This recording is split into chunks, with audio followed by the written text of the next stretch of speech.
Hello and welcome to the daily newspaper analysis. Today we shall be discussing the newspaper of the 18th of January 2018. So coming to the first article, talking over a law. The opinion is that there should be a frank public conversation on the judiciary and internal patch-up is not enough. Now, as evident, the context is the recent press conference that was held by the four senior-most judges of the Supreme Court against the Chief Justice of India. So that is the context. The article is highly important because it gives some newer ideas. Now, the issues that have been analyzed are, first and foremost, resolving the matter internally.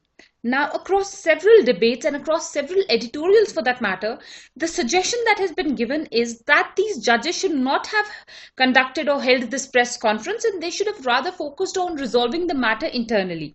Now, this particular editorial objects or refutes this view, and the author here suggests that this matter was beyond resolving internally. If the matter could have been resolved internally, then these judges would not have taken this step. This step was taken in the aftermath of a long festering problem, and as a result of which the matters were beyond being solved internally. And so in that respect, definitely the matter was not something to be solved internally, and it was high time that the judiciary brought to the public fora the problems that it is facing. So that is one analysis that the author has given in this respect. The second issue is that of public confidence without public discourse. Now, on this issue, the author has brought about a very relevant analysis where he says that the primary aim of the judiciary is to ensure public confidence. And time and again, this step by the four Supreme Court judges is being criticized on the grounds that it is going to erode the public confidence in judiciary.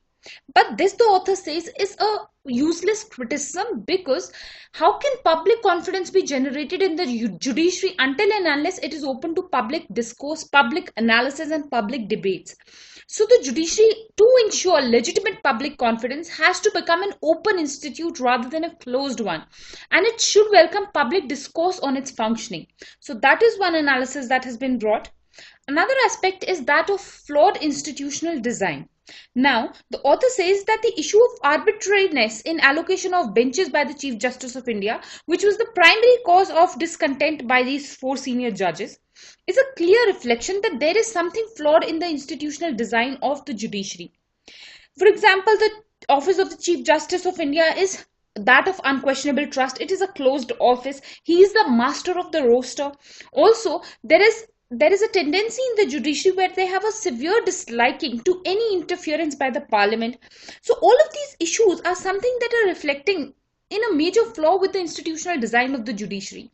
And another aspect that has been brought forth in this editorial is that how any questioning on this institutional design is something that the judiciary considers as equivalent to blasphemy. So this is one analysis that the author has brought about, that the correction needs to be made in the institutional design of the judiciary. For example, even in this press conference, the four senior judges have said that there is nothing wrong with this convention where the Chief Justice of India is the master of the roster for allocating benches. They have only said that the problem is that he is not following the convention. The Chief Justice is not selecting the senior most judges and is giving cases of national importance to junior judges. Now the question is that even if this matter is resolved for the time being, the manner in which these cases are allocated remains the same. And such a similar problem can arise sooner or later once again with some other Chief Justice of India and some other Supreme Court judges. So this problem where there is a flawed procedure for allocation of these cases is something that needs to be corrected. So focus should be on that aspect. So that this is what has been analyzed. Another aspect that has been analyzed is the issue of trust. Now, this trust is with respect to the office of the Chief Justice of India. Now, undoubtedly, the office of the Chief Justice of India is one of the highest offices in the country, and indeed it should have a lot of public trust. But one thing needs to be understood, that even the Chief Justice is a mortal, and he too is subject to the frailties of being a human being. And in such a scenario, there should be no absolute power which should be vested by him. Rather, there should be checks on his power as well. This was also the opinion which was reiterated by the constitution maker himself, that is Dr. B.R. Ambedkar. So this analysis has been brought about that definitely trust should be there, but checks on this trust need to be ensured. So that is one analysis. Another thing is that a case of England has been mentioned. Now, this idea of the Chief Justice of India being the master of the roster, this convention has been adopted from England. And even in the case of England, a number of cases have been seen where there have been partisan benches. So this practice is not even absolute in the country from where it has been sourced. So it is nothing wrong if this practice is being criticized and a change in it is being sought. So that is one analysis. Another analysis is that with respect to the issue of politicization. Now this is an important analysis. First and foremost, you have to go into understanding some historical aspects related to politicization. Now, in the year 1973, the famous case of Keswananda Bharti case came into existence, and it was in the aftermath of this case that a basic structure for the constitution was propounded. Now, in the aftermath of the Keswananda Bharti case, the then Prime Minister, Mrs. Indira Gandhi, had interfered in the appointment of the Chief Justice of India, where three senior-most judges of the Supreme Court were superseded to make Mr. A.N. Ray as the Chief Justice. Later, this was followed by emergency in the country that was declared in the year 1975 to 1977. Now, what happened is that during this time, it was very much criticized that the judiciary was politicized. Because it had political insinuations, the judiciary did not interfere in the mass scale of injustices that were conducted during this period of emergency. So till date, that fear of politicization of judiciary exists in the mind of the judiciary as well as in the minds of the people at large. So in that scenario, it is feared that any step taken by the parliament, and even in the good direction, is considered as a politicization of judiciary. So this is something that is an unwelcome precedent, and this should not happen in the country. That is one analysis. Another issue that the author is bringing about is that it is not merely through appointment of judges or making laws for Supreme Court that politicization can happen. Politicization can happen indirectly also, and those matters also need to be examined. So the entire crux of the discussion is that there is a need for transparency in the functioning of judiciary. There is a need for openness and accountability. Only then can politicization also be completely eliminated. So that is the case that has been analyzed here. Next, the author is definitely advocating for the reforms which are much needed in the judiciary. For example, reforms are needed to ensure accountability for the judges. Also, reforms are needed to revise the opaque process of appointment of judges. Also, there is a need to instituting credible alternatives to a broken system of tribunals. So definitely it is undeniable that judiciary is very much in need of major reforms. So that is one analysis that the author is giving. Another thing is that of constitutional provisions for the parliamentary law. Now, the parliament does have provisions for making law with respect to the judiciary.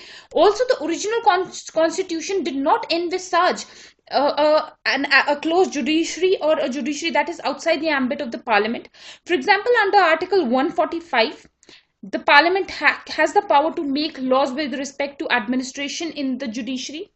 Also, under Section 77 of the central list in the 7th schedule of the constitution, also the parliament has the powers to make laws with regard to the Supreme Court. So that is the powers which the parliament does have, and it should exercise those powers. Now, a most important aspect of this editorial is the solution. The editorial advocates that a Supreme Court Act should be made. Now, why am I suggesting that this is important is that because UPSC answers usually expect a solution, which many students fail to give. So whenever you come across such innovative solutions, you must make a note of them. Now, the advocacy in this particular editorial is that a Supreme Court Act should be made, and it should be divided. It should ensure 3 divisions within the Supreme Court. The first division should be an admission division, the second should be a constitutional division, and the third should be an appellate division. Now, the admission division should have 5 judges, and these 5 judges should be given this position in this division for a quarter of an year, and this should be a cyclical one. It should be a rotating post. And the job of this admission division should be to look into all the cases that are seeking an appeal in the Supreme Court under Article 136. So this particular division will look into the matters which are seeking petition of the Supreme Court. So that is one function. Now coming to the Constitution Division, the Constitution Division, as per the editorial, should also have 5 judges. But these 5 judges should be the senior most judges, and this should be a fixed bench. This bench should deal with all cases which are of utmost importance to the country, which are dealing with the constitution. So that is one scenario. Now the remaining, because the total strength of the Supreme Court judges is 31, so the remaining 21 judges should form the appellate division, and they should be divided into 7 benches of 3 judges each. And they should look into these cases which have been admitted by the admission division, and this is what will constitute the appellate division. So such kind of structuring will have several advantages. Now what will these advantages be? First and foremost is that it will ensure more coherent jurisprudence of the Supreme Court. Also, a more careful contemplation under Article 136 by the admission division will ensure that only few cases come to the Supreme Court, and this will reduce the burden of the judiciary, which we all know is at its highest at this moment, and also a large share of it is with the Supreme Court itself. Further, this will reduce the discretion of the Chief Justice of India in allocating the benches, as it will be limited to the appellate division only. The admission division will be subject to continuous cyclical rotation, and the constitutional division is fixed. So his discretion will be only in this appellate division. So definitely his discretion will be reduced. Finally, the opinion that the author has advocated in the editorial is that a public conversation is what is needed for rebuilding the public confidence in the judiciary. Also, an internal resolution in this matter is nowhere a solution now, and the matter is way beyond internal correction, and definitely a strong step and strong action in this regard is much warranted. So that is the analysis. The article, as I mentioned, gives newer ideas, a fresh outlook to this entire controversy, and is of utmost importance. Now coming to the next article, a supreme spat. Now the article is, again, the context is same, so that is why I'll discuss them back to back. However, a fresh perspective has been given in this article, is that it discusses these issues vis-a-vis the integrity of judges. This is a question, some new points have been included. So that is the importance of this particular editorial. The first point is that the issue of predetermining outcomes. Now, the basic controversy is regarding the selective selection by the Chief Justice of India of judges to selective benches for specific cases. Now, the question that the author here is raising, that is this an issue of predetermining outcomes? Because the intention, the motive behind Chief Justice's action is something that he would want to influence the judgment. Only then would he be motivated to do such a selective allocation of cases. So that is one analysis that the editorial brings about. That is it smacking of something like predetermining outcomes. Another issue of integrity is that of favoring the executive. Now a question arises, that is the Chief Justice of India acting to forward the interests of the executive? This is also important because the case of Justice Loya has been raised. In the case of death of Justice Loya, who was looking into the Sohrabuddin murder case, which includes the Sohrabuddin encounter case, includes very high profile politicians, which also includes the BJP president, Mr. Amit Shah. So this analysis has been drawn, that is it a case of where the judges are conniving with the executive? Because if that is the scenario, then it is at most one of the worst cases of politicization of the judiciary. So that is one analysis. The third analysis is of pliability of judges. Now the author is making a case that if the Chief Justice of India was selecting particular judges, then these judges are believed to be acting as per the wishes of the Chief Justice. So was there a nexus between the Chief Justice and the judges? And if that is so, then even these judges were not honest. Neither was the Chief Justice nor were these judges honest. So are these judges also pliable to the Chief Justice, who's pliable to the executive? So this complex nexus is something that the author is hinting at, that this could have been. These are all probabilities in this case. Then the author is saying that if this is the nexus that is breeding, then in such a scenario, all judgments that have been given are to be considered flawed and unfair justice.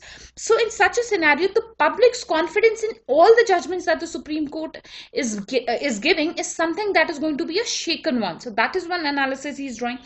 Further, he says that if these issues are true, if these issues on these questions on integrity are true, then in such a scenario, this act by the 4 Supreme Court judges of calling a press conference shouldn't be seen as a mere breach of protocol of judiciary, but rather an act of whistleblowing by the judges, which was much warranted. Because in a democracy, it is better to come out with the problems rather than to hide them and put them under the carpet. So that is what the author is saying.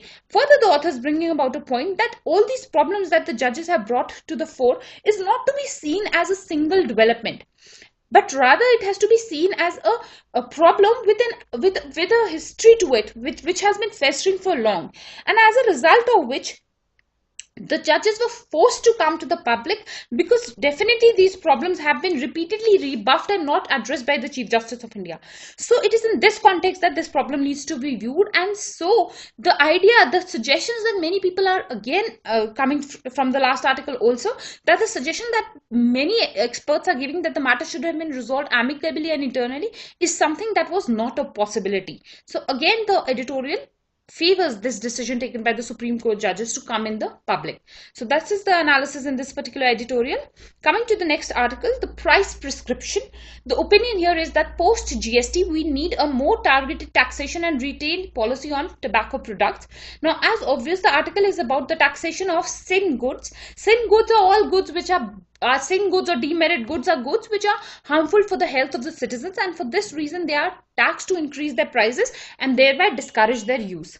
Now, the context of this article is that recently the Karnataka High Court passed an order which set aside 2014 amendment rules to Cigarettes and Other Tobacco Product Acts 2003.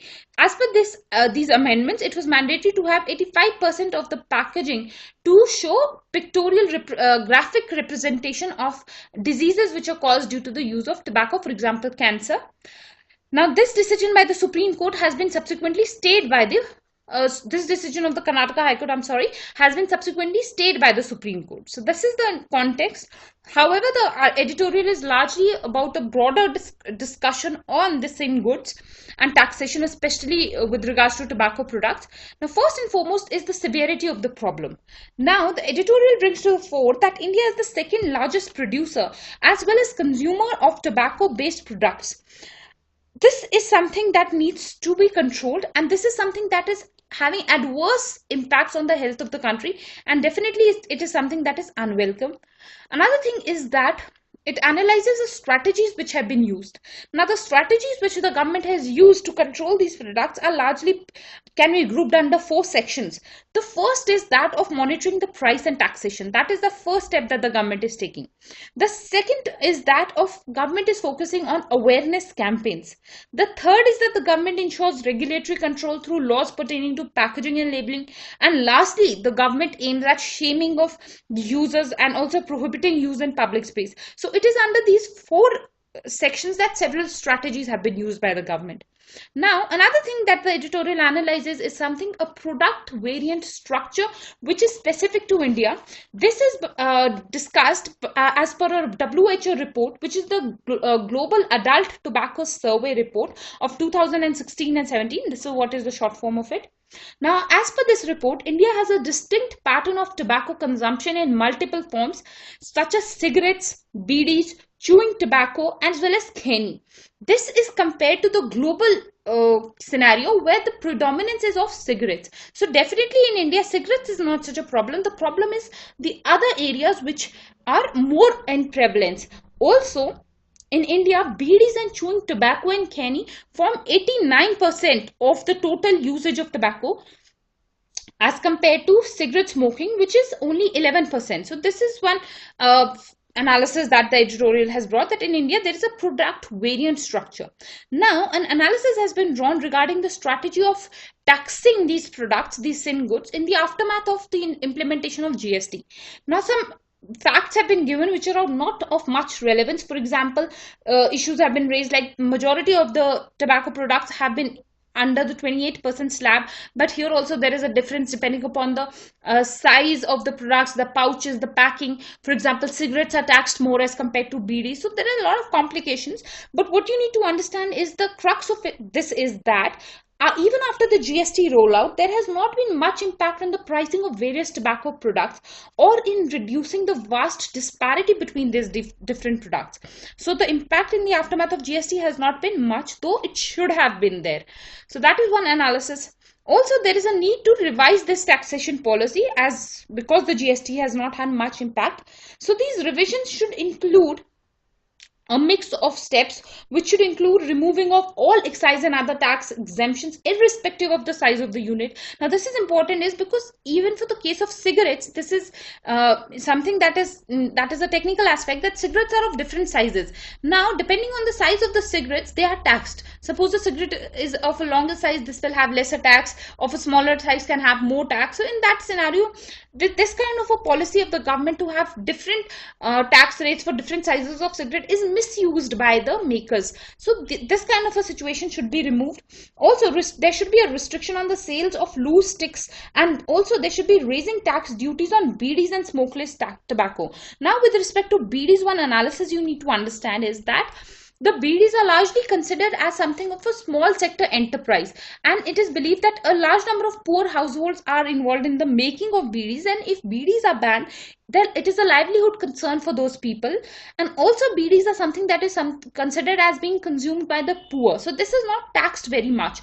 But the scenario is such that this is resulting in an increased consumption of BDs, which is going to have an adverse impact on the health of the citizens. So this is the analysis that the author is bringing about, and he is saying that these BDs also need to be taxed to prevent their usage. So that is what is important. Also, the author is suggesting that because of this flawed taxing policies, there is a huge gap that is coming between BDs and cigarettes, and the consumption pattern is shifting towards BDs vis-a-vis the cigarettes. Now, an analysis is again important is that cigarettes have something of a filter. They are, despite the fact that cigarettes are also very harmful, they are still comparatively less harmful as compared to BDs. Now, because of this taxation policy, the large consumer will fall towards BDs, and this is even more adversely impacting their health. So that is one analysis, that this gap between the cigarettes and BDs needs to be eliminated. So this is an analysis. Finally, the opinion that the author has held is that definitely the health of the citizen, this has been also reiterated by the Supreme Court, that the health of the citizen is what is primary. So in that scenario, taxing of these products, these sin goods, is something that is much advocated and should be done at urgency. So this is the entire discussion of this editorial. Coming to the next article, 3 cheers for civil society. Now this article is again not a very important one because it does have some political insinuations, but definitely some aspects related to civil society are welcome here. Those we shall be discussing those. Now the context of this article is that the recent civil society movements in Gujarat, which were largely seen during Gujarat elections. Also, before we start, some background on what do you understand by civil society. In the simplest of terms, civil society is a community of citizens linked by common interests and collective activity. Now what is important is that they are working outside the ambit of the government and for-profit organizations. So this is what you can understand by civil society. Now, some civil society movements have continuously been taking place in the country. Some examples are of utmost relevant in any answer related to civil society. For example, the non-cooperation and civil disobedience movement by Gandhiji was a civil society movement. Then the JP movement in 1970s, this was the civil society movement. Also, the Chipko movement was a civil society movement. Then recently, the Anna Hazare movement was a civil society movement. The entire outrage of the country in the aftermath of the Nirbhaya case was a civil society movement. So definitely, civil society movements are something that have happened over the years within the country. But the editorial is analyzing that they are waning somehow. And it is only in the Gujarat elections that these movements have somehow been revived. So that is one analysis. Now, another analysis is that of civil society as a companion of democracy. Now, this can be argued that is civil society compatible to or exists only under democracy or not? That is one analysis that is a debatable question. But you need to understand that for civil society to effectively function, it does require freedom. And freedom is guaranteed most in a democratic society. Also, for civil society to function effectively, it does require, the citizens do require some rights. For example, the right to expression. So definitely a strong civil society is something that is a companion of democracy, and both are supportive of of each other. However, there can be cases where there was no democracy, example in various countries which fell prey to the Arab Spring. In those countries, despite the fact that there was no democracy, the civil society was powerful, and it did rise up against dictators in those countries. So that is definitely there. But in any argument, civil society and democracy are very much compatible. So that is one analysis. Now coming to the social movements in Gujarat, only I shall be discussing the briefs of these movements so that you can use these, you should know what these movements were, and if there is an opportunity, you can use these as examples in your answer. So the first movement was the social movement that was led by Jignesh Mevani. Now this was a movement in the wake of the Una lynching in Gujarat in 2016, and it was largely about the rights of the Dalits. But what was important in this movement was that it shifted the Dalit discourse from identity politics to politics of economy of land and occupation. So it has marked a severe shift, a significant shift in the Dalit discourse in the country for that matter. Also, it has questioned the developmental model followed in Gujarat, which was revered for so long. And it has questioned that about the economic growth, which leaves workers and peasants aside. So that is one important analysis. Further, it includes not only the Dalits, but it also includes poor Brahmins, poor Muslims and tribals within its ambit. So as I mentioned that the definition of civil society was a community of citizens linked by common interests. So here again citizens of common interests have been linked, and they are not largely based upon a particular caste identity. So that is important. Further, other important issues that this movement has raised is that of agricultural distress and caste discrimination to be handled by access to land and jobs. These important questions is what has been raised by this movement. So that is the importance here. The second movement is that of the social movement by the Patidars. Now, Patidars community have been asking for OBC reservations. This has been led by Hardik Patel. Now, not only have they been asking for reservation, they have shifted the focus to some other significant areas, which include exorbitant costs of education in Gujarat, also lack of jobs in that area, non-existent health facilities, and poor remuneration to Gujarati farmers. Also, they have reiterated that the demand for reservation is simply an epitomizing of the lack of opportunities in that particular area. So this is a cause of concern definitely. And again, this was a relevant social movement. Another movement that is of importance is the social movement led by Aplesh Thokar. Now, this is a movement which is headed by the OBCs, Supreme Court, the scheduled castes as well as the scheduled tribes. And this movement is important because they have been opposing the demands for reservation. Yet again, there's some important matters have been brought out by this particular movement. For example, they have highlighted the issue of liquor mafia in Gujarat. Also, they have raised issues of corruption and demolition of public education system. So that is what is the importance of all these movements. These movements have highlighted that civil society still is of relevance, and a lot of important issues are raised by these movements. So that is what is the importance of this editorial. Coming to the next editorial, Left Behind. The opinion is that the right to free and compulsory education must be extended to the 14 to 18 age group. Now, the context of this article is the Annual Status of Education Report 2017. This is the report that is released by the NGO Pratham. Something about the ASER. ASER is India's largest NGO-run annual survey conducted by the NGO Pratham, as I mentioned, and it has started in the year. It started in the year 2005. Also, they give information on. They disseminate information at the national level, at the state level, at the district level, as well as at the village levels. And they aim to provide reliable estimates of children enrollment as well as basic learning levels. So that is their some background related to the ASER. Now, coming to the issues which have been highlighted in the ASER report. First is that of expanding the right to education to 14 to 18 years of age group. Now, the Right to Education Act itself came into existence in the year 2009. So, a case has been made that it has been long since this act is in existence, and definitely there is a room for it to expand its ambit, and it should include this newer age group. Further, the report brings to the fore that 14% of the youth in this country are out in this particular age group. 14% of the youth in this age group is outside schools, and if you take a number of that, so it is equivalent to 125 million children. So this is a huge number, and definitely there is a case for ensuring right to education to this particular age group as well. So that is one analysis. Another analysis is that of skilling the youth. It is this age group, the report has mentioned, that is the most important to skill in the aftermath of also the demographic dividend of India.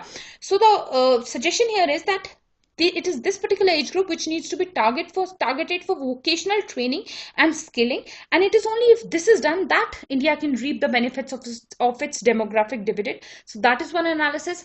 Another aspect is that related to rural elementary education. Now, the author has brought about an analysis here that the primary education, first is the primary, then is the elementary education, and then is the secondary education.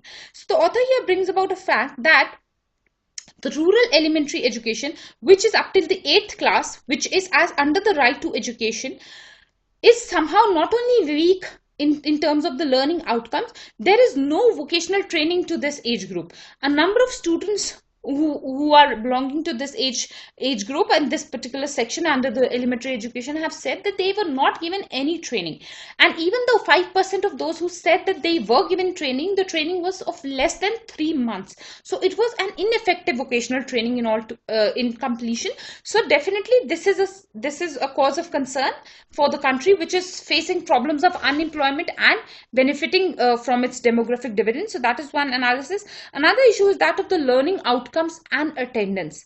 Here the author has brought about an analysis that learning outcomes are one amongst the poorest, and also the attendance of the students is very much low. So the focus should not only be on enrolling students, which has been the agenda under the RTE Act, and on this front the government has indeed shown good results, but the problem of learning outcomes and attendance is even bigger, and this is something that gets reflected in the case of the secondary education, because as soon as the students pass the elementary education and enter the 9th standard, there immediately we see a poor performance by these students. So that is a cause of concern that shows that the learning outcomes and attendance is an issue in this particular segment of the RTE. So that is one important analysis. Another issue that the report has highlighted is that of a massive digital divide within the country. Not only this divide is prevalent in the rural urban scenario, but also this divide is prevalent as a gender divide between the boys and the girls, where boys have still better exposure to digital devices as compared to the girls. So this is the findings of the report. Now some suggestions in this regard have been given. The first is that there is a need to bring all children under the umbrella of school, college or training institutions. Also, all expenditure on education is bound to have a multiplier effect on the productivity of the country, both economically as well as development of the human resource. So definitely it has a multiplier effect. Also, the authors here is advocating that there is a need for effective implementation of the RTE and widening its scope to the 14 to 18 years age group. So those are the suggestions that have been given. Definitely the article is of utmost importance in analysis of the right to education and as a whole even the education policy in the country. So that is the importance of this editorial. Coming to the next article, long game in Syria. The context is that of the US decision to create a new Kurdish-led border force in northeastern Syria to defend its areas captured by the Islamic State. Now, coming to this particular some basic background understanding, this is the state of Syria, and this is faced with severe conflict for a long time now. Now, the entire country can be divided into 3 zones. This is the Kurdish dominated zone, where previously the Islamic State had taken precedence, and the Kurdish forces had fought against the Islamic State, backed by the US arms and ammunition, and the Islamic State has been wiped out from this region. Now the US wants to make this Kurdish forces a formal militia and a formal army and wants to train them to protect this entire region from further resurging of the Islamic State. So that this is one area. The second area is that under the Syrian regime, which is largely the area bordering the Mediterranean Sea. Now this is under the president of Syria, the Bashar al-Assad. So this is that area. Another area is that which is under the control of the rebels who are rebelling against the regime of Bashar al-Assad as well as the terrorist group Al-Qaeda. It is in this region that Russia is attacking these groups. The regime, Russia is supporting the Syrian regime, so collectively they are attacking this group. Now, what are the implications of this decision by the US? First and foremost is that it will result in institutionalizing this militia of this informal militia of the Kurdish forces. This is something that is not welcome. Another aspect is that the country is going is, as I mentioned, that the country is divided in three parts. This will result in a civil war within the country. This is again something that is going to be unwelcome in this entire West Asian region. Another thing is that US intentions of carving out a separate sphere of influence is what is being feared too by a majority of countries in the West Asia. If the US will arm the Kurdish forces, then definitely US is going to have greater dominance in this region and will have greater impact on this entire region for a long time to come. So that is one analysis. Another thing is that Turkey shares a large border here, and Turkey is against US decision of supporting the Kurdish forces because Turkey is fighting Kurdish militancy on its own soil. Turkey is an ally of the US. Turkey is also a part of the NATO. So definitely it will result in a conflict between the US and Turkey because Turkey is not in the favor of arming the Kurdish forces here. So that is one issue. Also, the issue is that if civil war in this region worsens, it will impact the whole region. It will further lead to the refugee problem, which few years back was worsening, and the European Union was faced with high inflow of refugees. So that is one issue in this particular analysis. So this is about this editorial. Now, before we end, some piece of information. We are starting a UPSC prelims cum mains classes from the 21st of January 2018. We shall be covering all basics, including the NCERT daily newspaper, prelims test series, and mains answer writing. So all interested candidates, please do get in touch with us. These are our contact details and this is our phone number. So with this, we finish today's discussion. I thank you all for watching and I hope to see you tomorrow. Thank you.